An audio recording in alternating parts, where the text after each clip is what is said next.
আজকে আমরা তো বিএনপি কে নিয়ে আমরা বড় তালবাহানা শুরু করেছি। জুলাই আগস্টের বিপ্লবের পর স্বৈরাচার পালানোর পরে আরেকটা স্বৈরাচার বাংলাদেশে জন্মগ্রহণ করেছে, সেটা হলো বিএনপি। বিএনপি মনে করতেছে আওয়ামী লীগ চলে গেছে, এখন ক্ষমতা আমাদের হাতে, যা ইচ্ছা তাই করতেছে, যা ইচ্ছা তাই করতেছে, নারী ধর্ষণ করতেছে, চাঁদাবাজ লুটরাজ, আলেমদেরকে হয়রানি করা থেকে শুরু করে স্বৈরাচার যা করেছে তার চেয়ে কোনো দিক থেকে কম করতেছে না।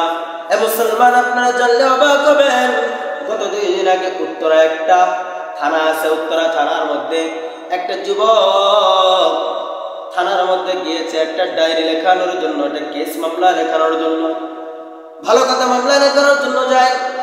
হঠাৎ যুবক যখন মামলা লেখানোর জন্য যাবে, একটু পরে তাকে দেখে একটা যুবক সন্তান একটা মেয়েকে এনে তার উপর আঘাত করতেছে, তাকে হেনস্থা করতেছে। শুধু তাই নয়, সিগারেট এমন ভাবে ধূমপান করতেছে, মনে হয় ব্রিক ফিল্ডের ধোঁয়া ওখান থেকে প্রবাহিত হচ্ছে। তার ভিতরে কোনো কমন সেন্স নাই। আমি একটা থানার মধ্যে বসে আমি ধূমপান করতেছি, একটা নারীকে ইজ্জতের উপর আঘাত করতেছি। হে মুসলমান, অসহায় হয়ে পড়েছি, আমরা অসহায় হয়ে পড়েছি। এখনই আমাদেরকে সোচ্চার হতে হবে, এখনই আমাদেরকে লড়াকু সৈনিকের মতন কাজ করে যেতে হবে। যদি লড়াকু সৈনিকের মতন কাজ করে যাই, স্বৈরাচার যেমন এদেশে থাকতে পারে নাই। আমরা পরিষ্কার ভাষায়, আমি জুমার মসজিদ থেকে আমি পরিষ্কার ভাষায় জানাই দিতে চাই, এই বিএনপির অঙ্গ সংগঠনের মানুষেরা চাঁদাবাজি করতেছে, আলেম ওলামার উপর আঘাত করতেছেন, শুনে রাখেন আমরাও স্বৈরাচারের আমলে কম নির্যাতন সহ্য করি নাই।